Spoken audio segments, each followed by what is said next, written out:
Good morning, everybody, and welcome to this month's segment of the Caveon webinar series. Today, we're actually going to show an encore presentation of a very popular session called The Good and Bad of Online Proctoring. Originally, we broadcast this back in the spring, and there's been quite a bit of demand for the content, so we're very pleased to present the important content again. So without further ado, I am going to introduce Caveon CEO and Chairman, Dr. Dave Foster. Dave, take it away, please. Thanks, Steve. I'm happy to present this session in the Caveon webinar series with my colleague, Harry Lehman. He and I produced this a presentation earlier. He's not able to make it today and sends his apologies. So I'll proceed and present all of the slides. Let's move to the next slide, please. A little bit on what online proctoring is and isn't. This slide indicates that online proctoring specifically refers to proctoring over the internet by remote proctors sitting some distance, could be thousands of miles from where the test is being taken. This replaces traditional approaches that have relied on proctors walking around the room or using other technologies such as closed-circuit televisions or one-way mirrors, windows, and such, or setting up one-time locations such as libraries and such for testing. That is not online proctoring. It is also not the popular model of requiring a student in a distance education course to find their own proctor. Could be an uncle or a teacher, and then sign them up to proctor the exam. That is also not remote or online proctoring that we'll be talking about today. Next slide, please. Online proctors setup has certain pieces of equipment, and this particular slide shows you how that equipment is set up. We'll go over more of this later, but just so you get a good view of what the proctor might see from the distance. So the top left picture shows a test taker in front of her laptop with a webcam sitting next to him. This is the testing workstation. Laptop, the test taker, and a webcam. A picture on the right side of the slide shows the proper placement of the webcam. It's got to be such a distance away to get a good view of the monitor, the laptop, and the student, as well as not be able to view the screen of the test taker. Finally, the picture at the bottom left of the screen shows what the proctor actually sees through the webcam. Torso, the head, the laptop, the mouse, and so that's the typical remote or online proctoring setup. So please, next slide. So online proctoring provides some important values, important benefits. One of the more important of these is the independent, bias-free proctor. Proctors, in most cases, are not independent. That is, they may have a stake in the outcome of the test, of the test taker is doing, and may feel some pressure to assist. Proctors, in most cases, are underpaid or even volunteers, and they may be able to be compromised. So online proctoring provides proctors that are unable, that have nothing to do with the test, and cannot be compromised, not in the proper, if it's set up properly. The proctors are also professional. They've been trained, they're supervised, they log in, all their activities are recorded. They even have a certification program. Also, the proctoring is assisted with a number of pieces of technology. I've already mentioned the webcam. Besides providing a view of the testing situation, The webcam also picks up audio, so anything that is, if there's music playing or someone steps in to talk to the test taker or a dog barks, that's all picked up by the proctoring and can be dealt with. Also, all of recording systems keep track of everything that is occurring, and the system itself is locked down. So a lot of technology, I guess is the point, is supporting the proctor in this effort. Next slide, please.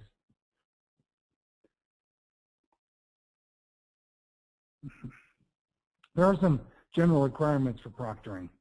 That is, the proctors have to be online continuously. By online, I'm referring to it in the way we do today, that the internet has to be connected and active and has to be of sufficient bandwidth.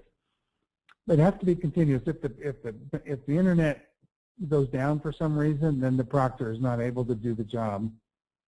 The test will suspend at that point until the internet comes back on. Also, the data, test questions transferred to the workstation and answers the test taker provides that are retrieved are all encrypted during transfer.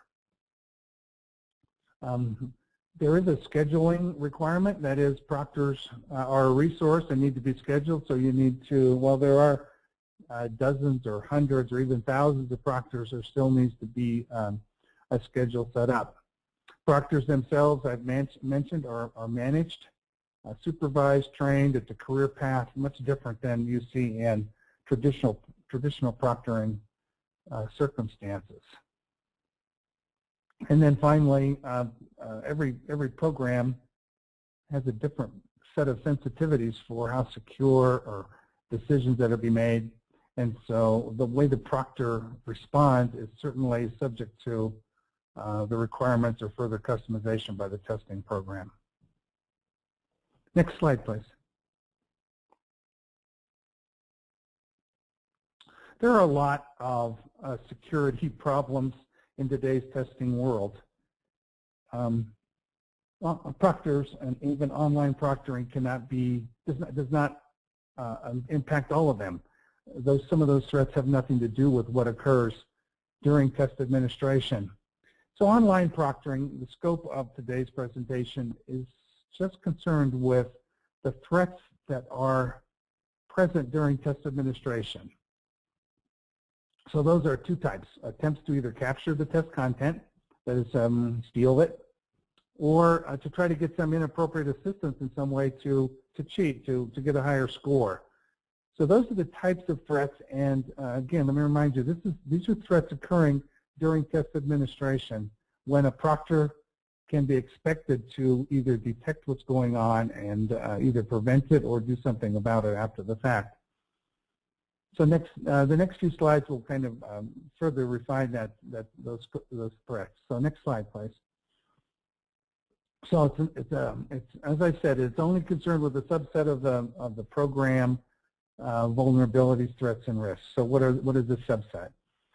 Again, the subset are those threats that are detectable by the online proctor or on-site proctor, if that's the case. This part of the presentation would not be any different for someone who is there present at the testing location. But also, not just threats that are detectable, but also over which he or she has some control. Threats that the proctor can deal with, in other words. So let's see what those are. Next slide, please.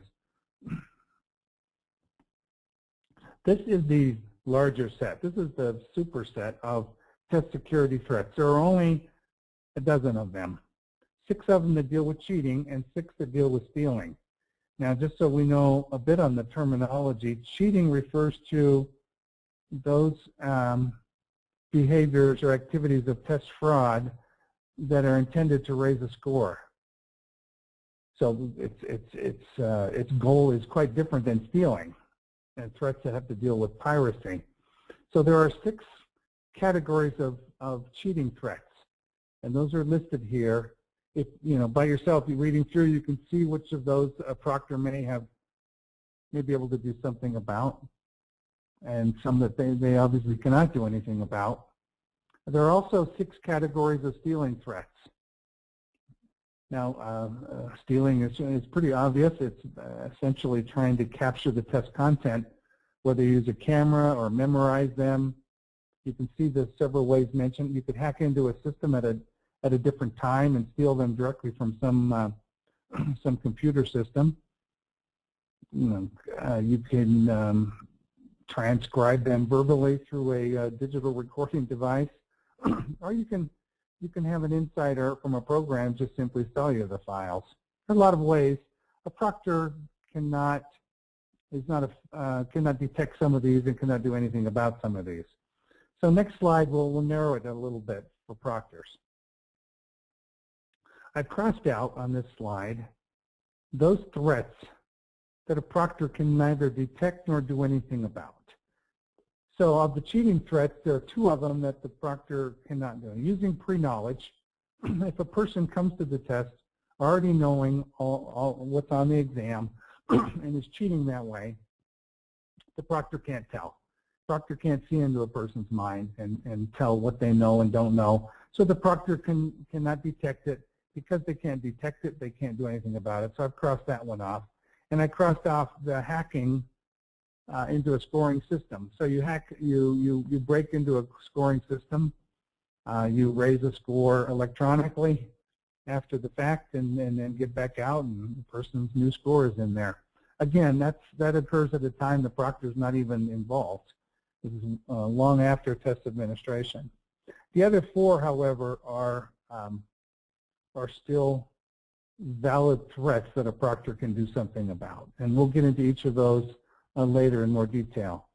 Of the stealing threats in the bottom table, 4 of them I've crossed out. Again, hacking into a system and stealing files, capturing content by recording the screen.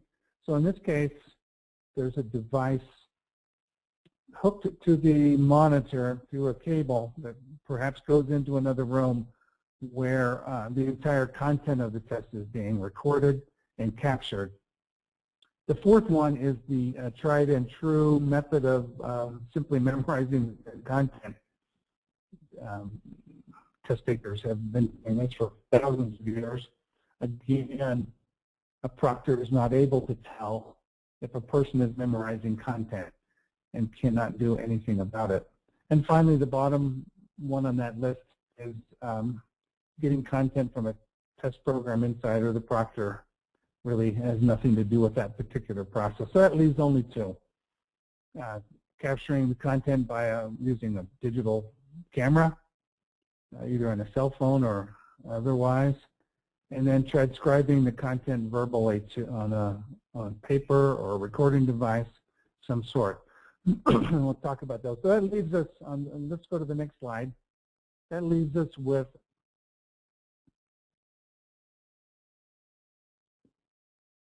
a total of six security threats that are relevant for online proctors. 4 of them that deal with cheating and 2 that deal with stealing. And we're going to cover each one and talk about how a proctor can detect them and what they can do about them. So next slide, please. We'll start with the first one.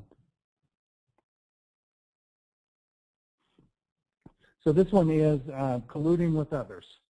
Essentially, this means that some people are helping the test taker during the exam. So this can happen a number of ways.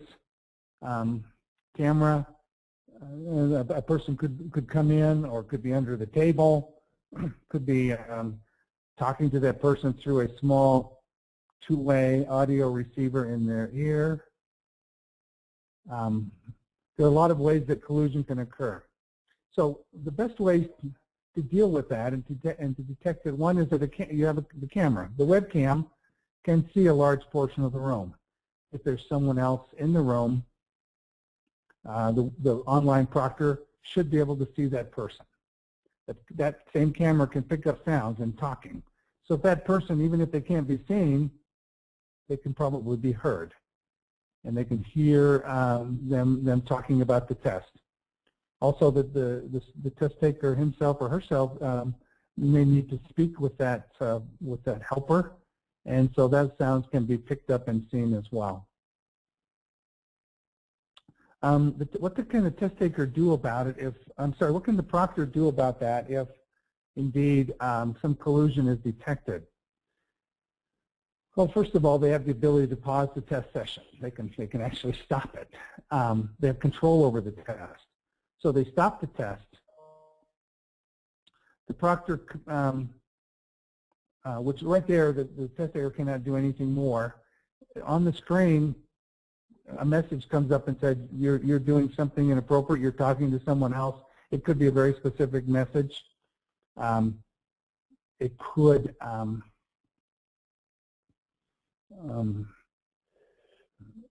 it could allow for a chat to occur. They can contact the test taker, start a chat session saying, look, I'm hearing you talking to someone and someone talking to you. That needs to stop. Please acknowledge this warning, and the test will continue. That is if that's one of the rules the testing program allows.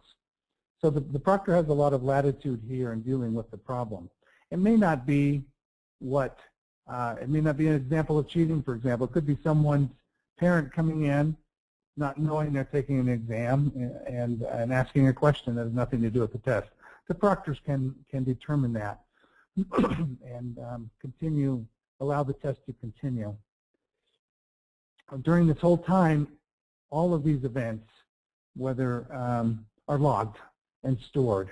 The video, the audio, what the proctor is doing and saying, what the test taker, how they respond, and it's timestamped so it can be found later on. One very important, this is the bottom bullet point here, one important thing to remember is that proctors should not be allowed to discuss the test questions or even see what test questions the test taker is seeing. That is a security risk, a very serious one, and is not allowed in a good online proctoring system. Okay, so that's colluding with others, and proctors can be very effective in stopping that. Next one, please. Using cheating aids. These aids you may be familiar with. You probably are all familiar with. It could be a cheat sheet. It could be something written on your wrist or hand, on your shoes. It could be a pencil or a water bottle that has labels removed and written on. So there could be any number of cheating aids. It could also be a calculator that is allowed in the room but has additional information stored in its memory. Any number of ways that a student may attempt. There are literally thousands of ways. So can a proctor detect those aids and deal with them? Again, this is very similar to colluding in that the camera can see a large portion of the room. They can see what the person is doing with at the desk, with their even their body language. They can see if they're accessing another computer. Maybe there's a second mouse on with a monitor. A computer has a monitor that's off screen. And so they can usually detect the use of a cheating aid. Also, the computer itself, the testing workstation itself, should have a lockdown program. The test taker may wish to go out on the internet and find information to help them answer a test question from the internet. A strong lockdown program should prevent access to anything that is online, a cheating aid that is online, or for someone to contact and work with them online. The proctor can deal with these problems, again, much in the same way with the collusion example, by contacting the test taker, pausing the session, and dealing with them very directly. We've seen you use your cell phone. That's improper. Please acknowledge this warning and your test can continue. Again, all of that is stored. In some cases, the proctor may decide that the test needs to be suspended or even canceled. Now, these are more serious A suspended exam means that they cannot continue the test at this point, that they have to deal with the test program and perhaps have the remainder of the test rescheduled. Or even more seriously, the test can be canceled without any chance to start up again where they left off. Have to retake the test completely if they're allowed to. So the proctors may also be given permission to make those types of more serious decisions. So that's how a test taker, a proctor would deal with the cheating aids. So next slide, please. This is the third cheating threat. Very popular today is using a proxy test taker. That is, asking someone to take the test for you, giving them your ID or having them use a fake ID and simply go to the test session and take it for them, and usually for a fee. There are professional services out there, and much of this can also be the more casual experience of just asking a friend to take the test for you. But nevertheless, proxy testing is a way for an unprepared student to achieve a higher score on an exam than they deserve. So how can a proctor detect proxy test taking, an online proctor? Well, initially, you need strong authentication methodology. A very important one would be, for example, a facial recognition. When the person, the student or test taker signed up for this particular set of exams, they provide their picture. They may provide, through a webcam, their facial structure can be captured. They can also provide a typing pattern. There are many different authentication methods that can make sure that the person that is at the workstation that the online proctor is viewing is the actual person who should be there. Those methods can be continuous. That is, they could be in place throughout the test. If the camera is there, facial recognition software can assure the proctor and anyone else that the person is the person that started the exam, has remained there throughout the exam. If something happens, if the person takes a break, leaves the room, and another person comes back, the proctor sees that this is not the same test taker. They can again pause the test, contact the test taker, and deal with it directly. Most likely this test would be suspended until reviewed. As with the other methods, the entire event is stored, recorded and stored, and time-stamped. So next one, please. The final cheating method we're talking about today is the the old method of simply looking over someone's shoulder and copying their answers. So let's say there are two people taking a test at the same time in the same location. The proctor can essentially see them both and treat this kind of as a special case of collusion. They can see that there are two test takers, that there's some communication or interaction between them, even if one is unaware. The proctor can then contact the test taker, do some of the same things they would do with the other cheating methods, and set the problem right, either continue the test or suspend it, depending on the test taker's response. So you can see that for this method and for all the other methods, the proctor has powerful tools at his or her disposal for stopping the problem immediately and getting further commitment from the test taker.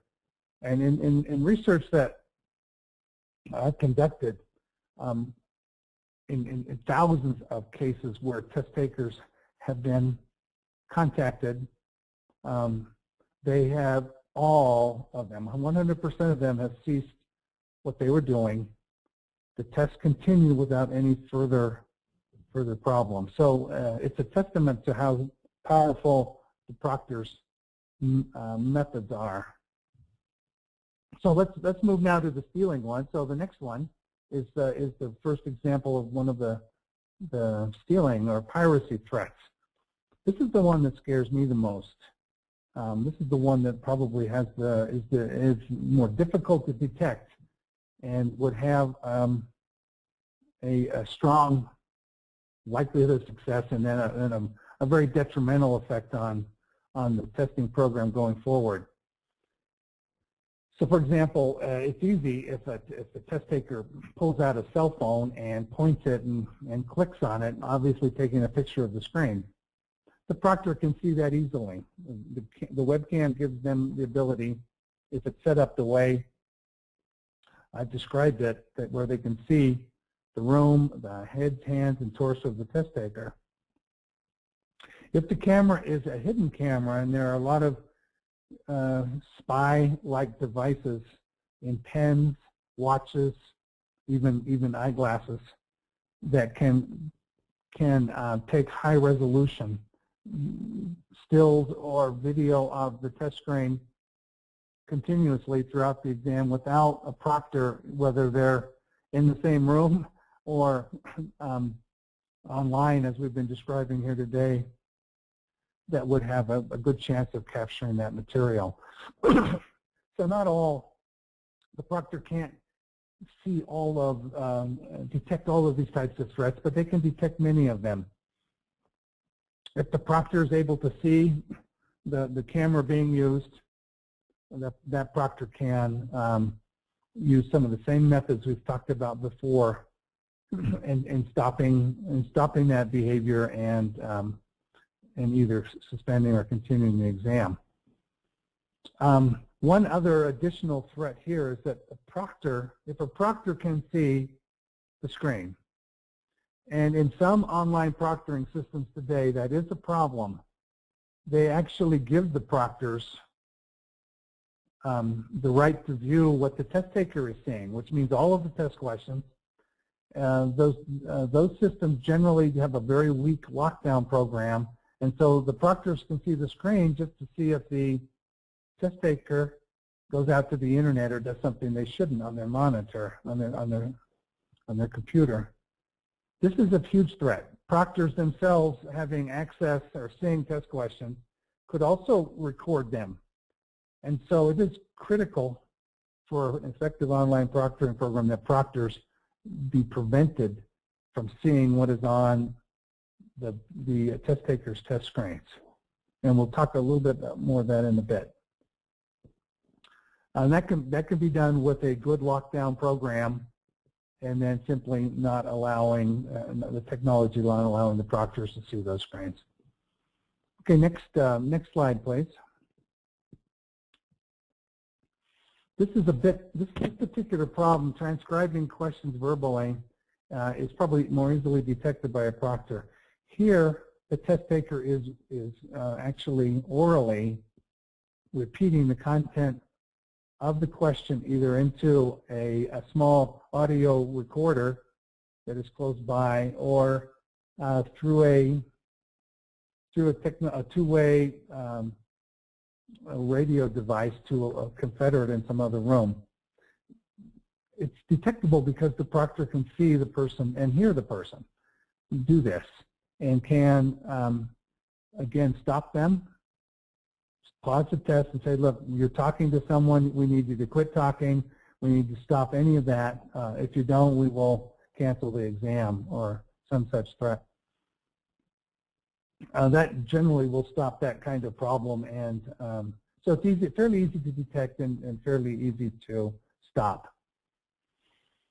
Again, proctors could be also recording and using this kind of methodology recorded if they're able to see the screen.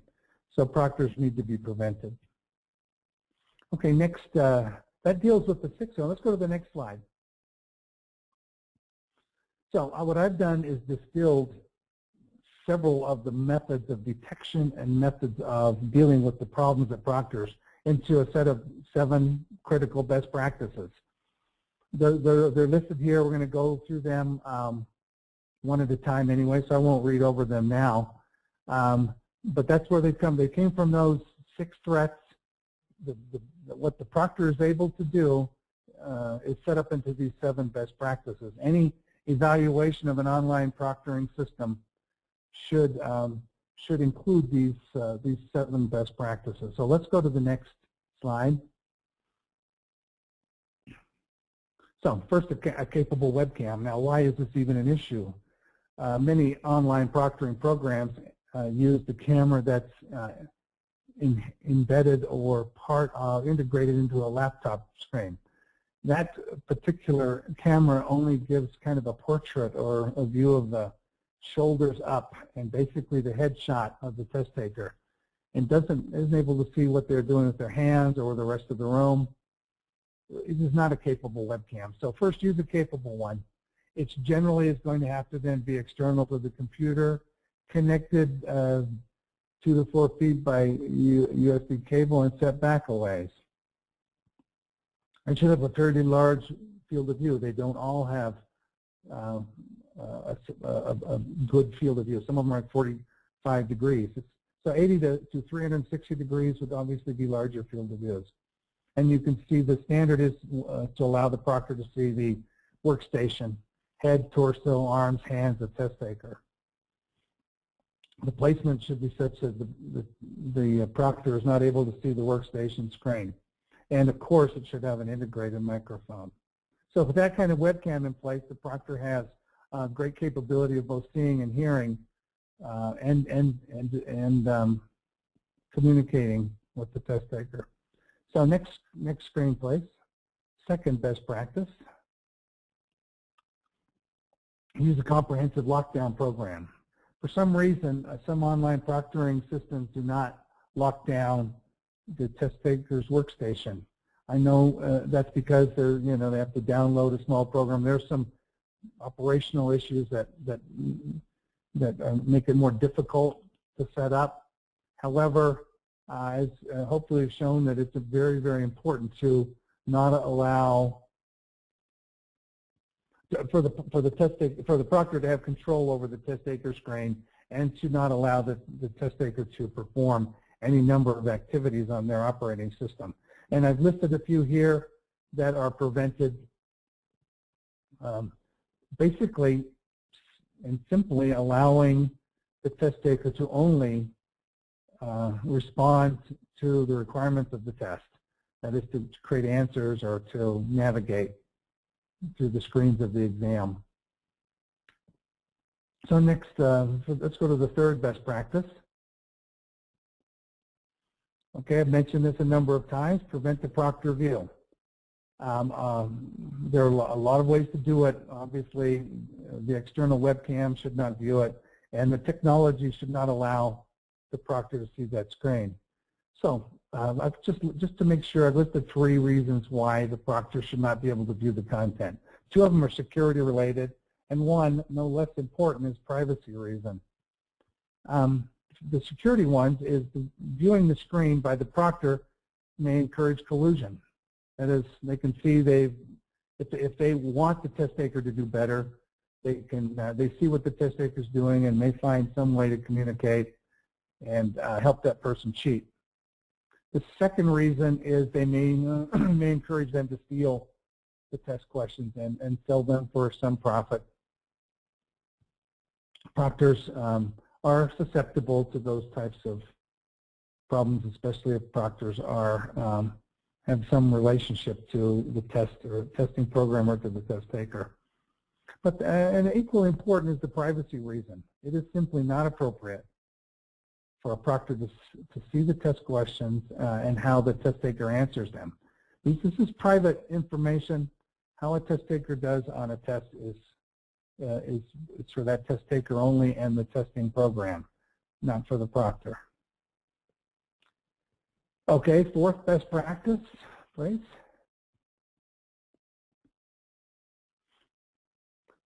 This is obviously, you should have seen that this is extremely important, the proctor being able to communicate with the test taker through chats or canned messages.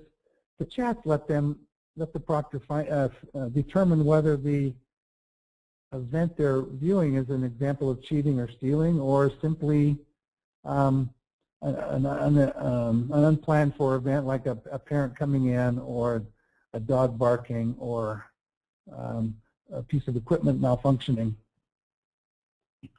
Chats are very useful to helping determine that. Canned messages, and then there are also technical support number if the test taker has some issue. So all of those ability to communicate with the test taker during the test session is very, very important. Okay, the next slide, please, is the fifth best practice. This is different from the first one. The fourth one is communicating. The fifth one is control. The proctors can pause the test, and what that does is cover or remove the current question. It requires acknowledgement, so make sure that the test taker understands why the test is being paused. Provide the warning such that if you do this again, your test will be suspended.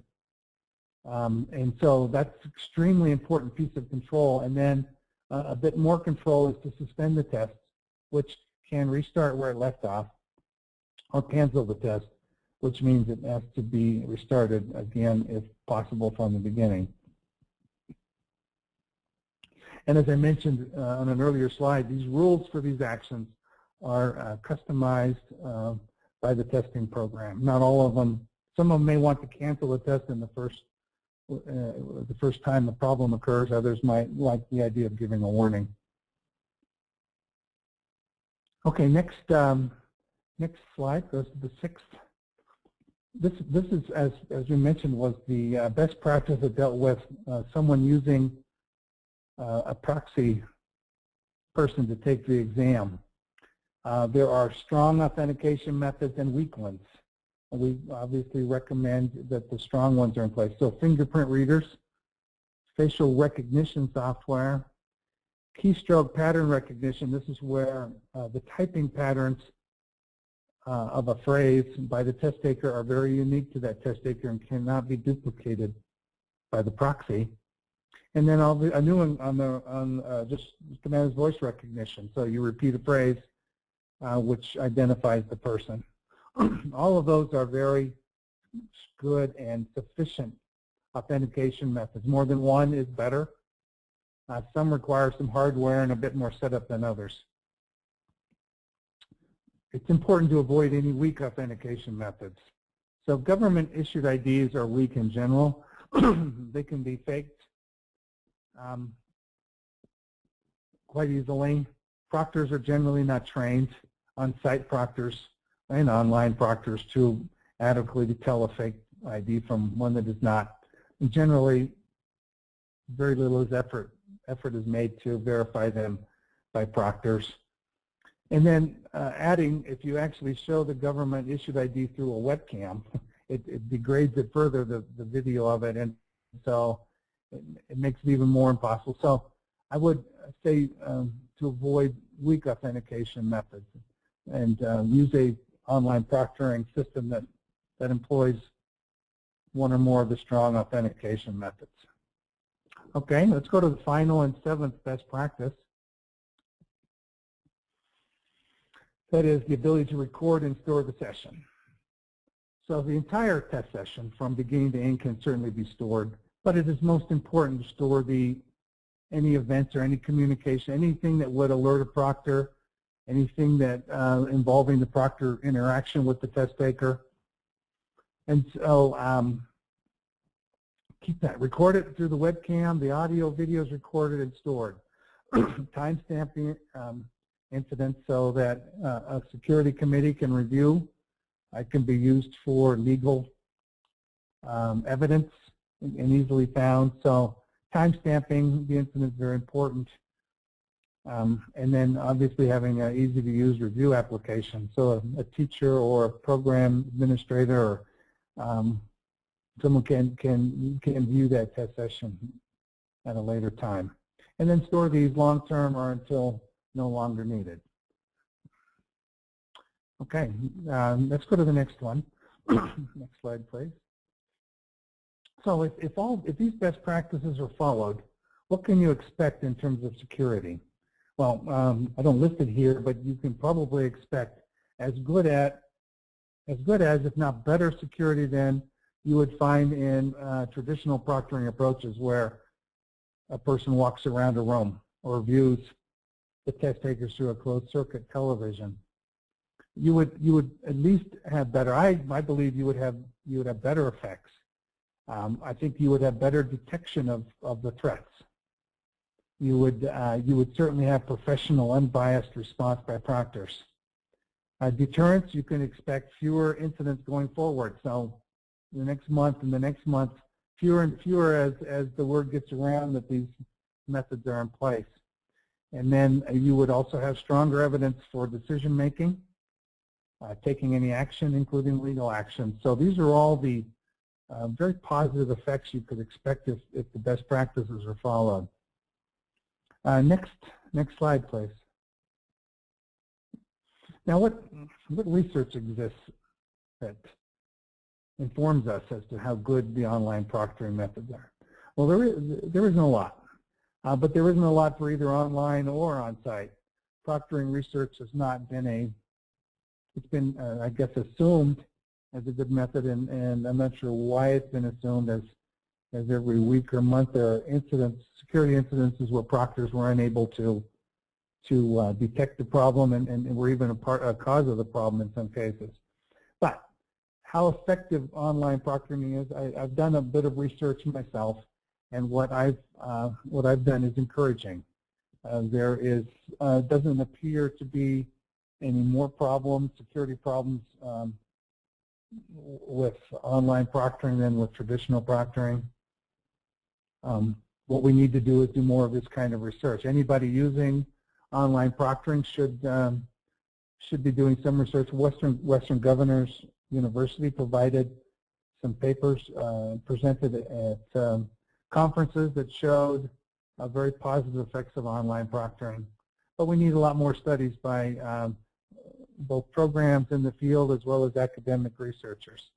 It's an area ripe for dissertations and master's theses, and so I would encourage that. Next slide, please. One thing I like about online proctoring is that it's only going to get better. The improvements are, because it's so technology-based, improvements will come from a number of directions. Better internet, better cameras, better software to either lock down or detect proxy test takers.